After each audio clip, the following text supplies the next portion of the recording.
नमस्कार प्यारे बच्चों, मैं विजय। बच्चों, आज हम लोग एमसीक्यू क्वेश्चन का चौथा लेक्चर करने जा रहे हैं। अभी भी हम चैप्टर 1 में ही हैं, रिलेशन एंड फंक्शन में ही हैं। बस ये समझ लीजिए, यदि आप हमारा वीडियो लेक्चर पहला वाला नहीं देखे हैं तो ज़रूर देखिएगा। 1 2 3 हम 30 क्वेश्चन आपको दे चुके हैं। अभी और है ना 10-10 क्वेश्चन का सेट देते जा रहे हैं।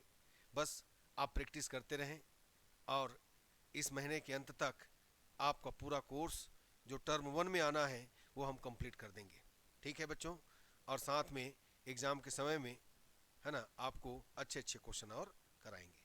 तो इसके लिए आपको हमारे साथ बने रहना होगा। ठीक है प्यारे बच्चों, तो चलिए आज की क्वेश्चन की शुरुआत करें। आज का क्वेश्चन आपके स्क्रीन पर दिख रहा है। Let R be an equivalence relation on a finite set having n element, then the number of ordered pair in R। अब देखिए, given that R is equivalent relation, यहां पर देखिए आपके पास एलिमेंट कितना है n। जब कभी भी इस प्रकार हो और इक्विवेलेंट रिलेशन गिवन हो, n आपके पास एलिमेंट है, तो या तो क्या होगा, n के इक्वल होगा, इक्वल टू n होगा, इक्वल टू n होगा, या फिर इसे क्या होगा, ग्रेटर देन n। इसका मतलब एटलीस्ट यहां पर क्या होगा, n यहां पर ऑर्डर्ड पेयर होगा। इसका मतलब समझिए, ग्रेटर देन और इक्वल टू n। ध्यान दीजिएगा, जब कभी भी आपको यहां पर इक्विवेलेंस रिलेशन गिवन हो और आपके पास फाइनाइट सेट के अंदर एलिमेंट फिक्स हो, कितना हो, सपोज n है, तो इसके लिए क्या होगा, n या फिर उससे ग्रेटर। ठीक है ना, तो यहां पर हम क्या राइट करेंगे, greater than or equal to n। इसको हम कहते हैं at least n element, at least n ordered pair, at least n ordered pair. ठीक, तो आपका greater than or equal to n ये आंसर सही होगा।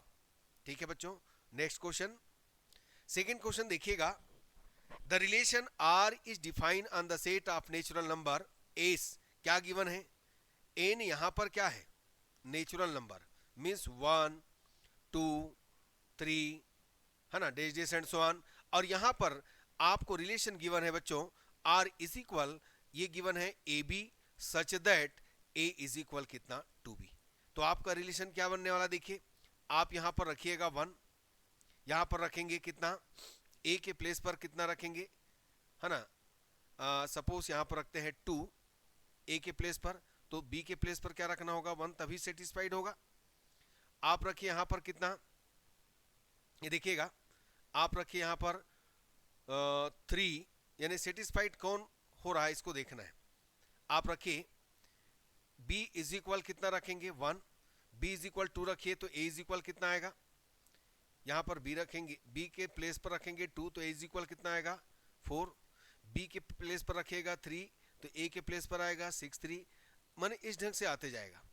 तो ये तो आपका रिलेशन हुआ, लेकिन we have to find inverse relation R inverse, means R inverse यहां पर फाइंड करेंगे। तो आपको मालूम है, जब आर इनवर्स फाइंड करते हैं प्यारे बच्चों, तो हम जो ऑर्डर्ड पेयर है उसको क्या करते हैं, इंटरचेंज कर लेते हैं। अब ए बी के प्लेस पर बी आएगा, इसका मतलब आपको मिलेगा 1 2, आपको मिलेगा 2 4, आपको मिलेगा 3 6, days days and so on. तो हमारे पास जो है 1 2 है, 2 4 है, 3 6 है, कौन सा है, बी ऑप्शन सही है प्यारे बच्चों, बी ऑप्शन सही है। यहां पर हमने क्या किया, डायरेक्टली बी के प्लेस पर 1 2 3, मतलब ये ऐसा सेट होना है कि दोनों इक्वल आना चाहिए वैल्यू रखने के बाद। तो हमने यहाँ पर 1 रखा, 2 मिला, 2 रखा, 3 मिला, 4 मिला, और यहाँ पर 3 प्लेस्ड किया, आपको मिला कितना, 6। तो इस ढंग से मिलते जाएगा। तो ये तो आपका रिलेशन हुआ, बट हमें फाइंड आउट करना था inverse relation, that is are inverse.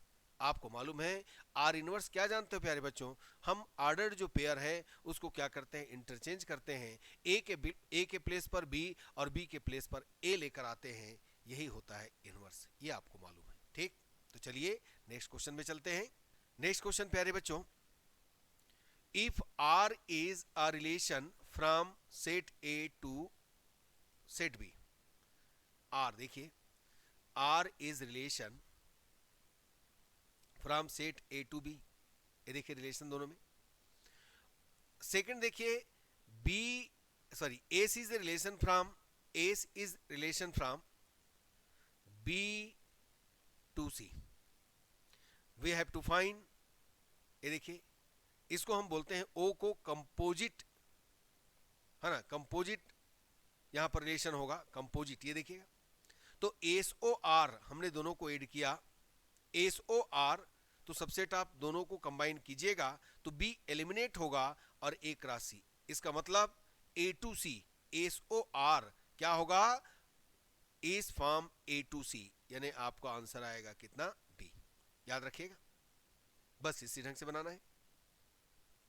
Next question प्यारे बच्चों, the relation R is equal 1 1 1 2 2 3 3 1 2 2 3 1 3 on set A is equal 1 2 3 is.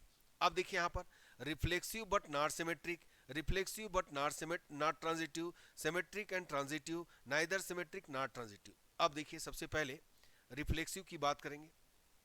ये देखिए रिफ्लेक्सिव, ये देखो 1 1 2 2 3 3 बिल्कुल यहां पर क्या है, रिफ्लेक्सिव है, यानी means A A is belongs to कितना है, आर. तो ये क्या हो गया 1 1 2 2 3 3, ये रिफ्लेक्सिव रिलेशन को शो करता है. सेकेंड आपके पास सिमेट्रिक की बात करें, सिमेट्रिक की बात करते हैं प्यारे बच्चों.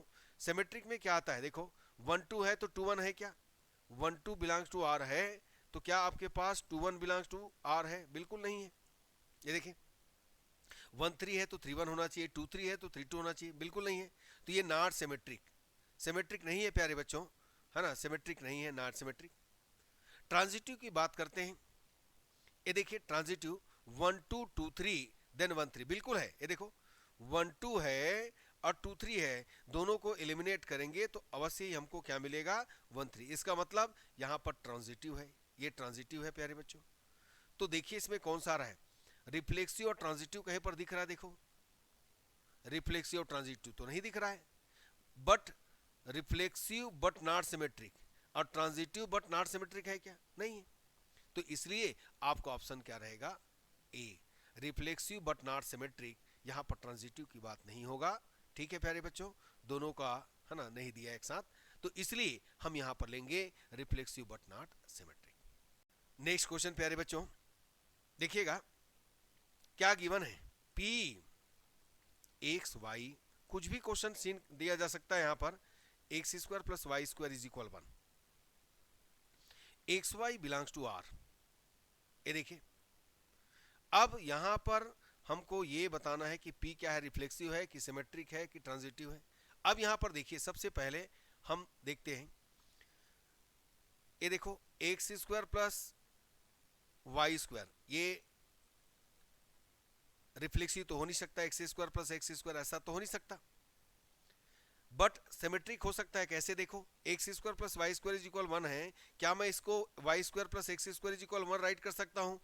इफ यहां पर राइट कर सकता हूं एक्स आर वाई, तो यहां पर अवश्य ही राइट करूंगा वाई आर एक्स. इसका मतलब ये सिमेट्रिक है. तो देखो मैंने कहा X square plus Y square is equal 1, तो X R Y, Y square plus X square is equal 1, तो वाई आर एक्स. और ट्रांजिटिव हो सकता है क्या, बिल्कुल नहीं हो सकता. कैसे, ट्रांजिटिव के लिए X square plus Y square is equal 1 लिए और Y square plus Z square is equal 1, तो क्या आप इन दोनों को सॉल्व करके X square plus Z square is equal 1 ला सकते हो क्या, बिल्कुल नहीं ला सकते. इसका मतलब ये क्या है, सिमेट्रिक है, सिमेट्रिक है प्यारे बच्चों, ये सिमेट्रिक है, याद रखिएगा. ठीक, क्वेश्चन देखिएगा बच्चों, ये देखो क्या इस क्वेश्चन को देखें, क्या दिया है आपको, X R Y implies X minus Y plus root 2. अब ये बोला गया कि ये इरेशनल आना चाहिए, इरेशनल नंबर आना चाहिए. चलो मैं लेता हूं रिफ्लेक्सिव में एक्स आर एक्स, यहां पर एक्स माइनस एक्स प्लस कितना रूट 2, ये दोनों कैंसल, तो आपको मिला कितना रूट 2. ये देखो स्क्वायर रूट 2, ये क्या है, इरेशनल है, इरेशनल है, ये रूट 2 इरेशनल है, मतलब क्या हुआ, ये रिफ्लेक्सिव हुआ, बिल्कुल रिफ्लेक्सिव हुआ, है ना. अब बाकी सिमेट्रिक और ट्रांजिटिव तो मुश्किल है आना भाई. आप एक्स माइनस वाई को वाई माइनस एक्स करोगे तो नेगेटिव कॉमन निकालना पड़ेगा, तो ये तो हो ही नहीं सकता. इसलिए यहां पर ओनली क्या आएगा, रिफ्लेक्सिव आएगा प्यारे बच्चों, याद रखिएगा। ठीक, next question, let T be the set of all triangle in Euclidean plane and let relation R on T be defined as A or B if A is congruent to B। क्या given है, A और B, A is congruent to B। अब देखिए इसमें simple देखिएगा, ये triangle है ना, A और B, A और A रिफ्लेक्सिव के लिए, तो एवरी ट्रायंगल इटसेल्फ क्या होता है, कॉन्ग्रुएंट। ठीक है, और second A R B implies B R A दीजिएगा। अब कहिए फर्स्ट ट्रायंगल सेकेंड के कॉन्ग्रुएंट है, तो अवश्य ही सेकेंड ट्रायंगल फर्स्ट के कॉन्ग्रुएंट होगा। वैसे ही A R B B R C implies A R C की बात कीजिएगा, फर्स्ट ट्रायंगल सेकेंड के कॉन्ग्रुएंट होगा, सेकेंड थर्ड के होगा, तो अवश्य ही फर्स्ट जो है थर्ड के कॉन्ग्रुएंट होगा। इसका मतलब यह रिफ्लेक्सिव भी है, ट्रांजिटिव भी है, सिमेट्रिक भी है, मतलब क्या हुआ, इक्विवेलेंट है, इक्विवेलेंट रिलेशन है।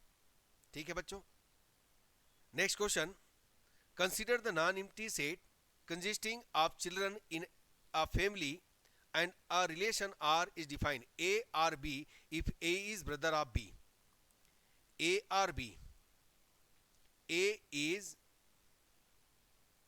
brother of B। तो देखिएगा फर्स्ट A और A ये रिफ्लेक्सिव तो हो नहीं सकता, क्योंकि कोई भी है ना इटसेल्फ ब्रदर हो सकता है क्या, स्वयं का ब्रदर हो सकता है क्या, नहीं हो सकता। बट दूसरा देखिए A R B implies B R A हो सकता है। हम कहेंगे कि ए बी का ब्रदर है, A is a brother of B, तो क्या ये नहीं कहेंगे B is a brother of A, बिल्कुल कहेंगे। ए बी का ब्रदर है तो बी भी ए का ब्रदर होगा। नेक्स्ट देखिए तीसरा, सपोज ए बी का ब्रदर है और बी सी का ब्रदर है, तो अवश्य ही ए भी सी का क्या होगा, ब्रदर होगा। A is a brother of B, B is a brother of C, then A is a brother of C। This is transitive। ठीक है प्यारे बच्चों, तो रिफ्लेक्सिव तो नहीं है बट सिमेट्रिक एंड ट्रांजिटिव है। तो सिमेट्रिक एंड ट्रांजिटिव कहीं पर दिख रहा है, देखिए बोथ सिमेट्रिक एंड ट्रांजिटिव, बिल्कुल ये देखिए D, both symmetric and transitive. ठीक है प्यारे बच्चों, next question, the maximum number of equivalent relation on set ए। अब देखो ए इज इक्वल 1 2 3, मैंने उस दिन भी आपको बताया था पहला या दूसरे वीडियो लेक्चर में, यदि 3 एलिमेंट है तो इसका जो रिलेशन बनेगा टोटल नंबर ऑफ कितना होगा, 5। R1 बने दिखाया था, R2 R3 R4 R5, है ना, तो इसमें 5 बनता है, याद रखिएगा 5। आप पिछले वीडियो लेक्चर देखेंगे आपको समझ में आ जाना है। ठीक है प्यारे बच्चों, next question, if a relation R on the set 1 2 3 be defined 1 2, ये देखिए 1 2, यहां पर R जो है क्या है, 1 2 2 3 एंड 1 3, ये ऐसा है। ठीक है, और सेट है अपने पास A 1 2 3, ये ऐसा है, यहां पर कंप्लीट नहीं दिख रहा है आपको। तो 1 2 2 3 1 3, इसका मतलब रिफ्लेक्सिव तो नहीं है, क्योंकि 1 1 2 2 3 3 नहीं है, सिमेट्रिक भी नहीं है, 1 2 है ना, तो 2 1 होना चाहिए, 2 3 3 2 होना चाहिए, बट ट्रांजिटिव दिख रहा है आपको, 1 2 2 3 है, दोनों को एलिमिनेट करेंगे तो 1 3 मिलेगा, इसका मतलब ये ट्रांजिटिव है प्यारे बच्चों, याद रखिएगा। तो बच्चों ये आज 10 क्वेश्चन का सेट हमने दिया, मुझे उम्मीद है आप हमारा वीडियो लेक्चर पसंद कर रहे होंगे और प्रैक्टिस करते रहें, बस इसी तरीके से 10-10 क्वेश्चन का सेट मिलता जाएगा बिल्कुल, और इसमें से बिल्कुल 100% एग्जाम में आना है प्यारे बच्चों। यदि आप इसको प्रैक्टिस करते हैं तो बिल्कुल आपका एग्जाम में 100% नंबर आना होगा। ठीक है, तो चलिए आज का क्लास यहीं तक रखते हैं। यदि हमारा क्लास अच्छा लगा तो अपने दोस्तों को जरूर बताइएगा। ठीक है बच्चों, धन्यवाद, नमस्कार।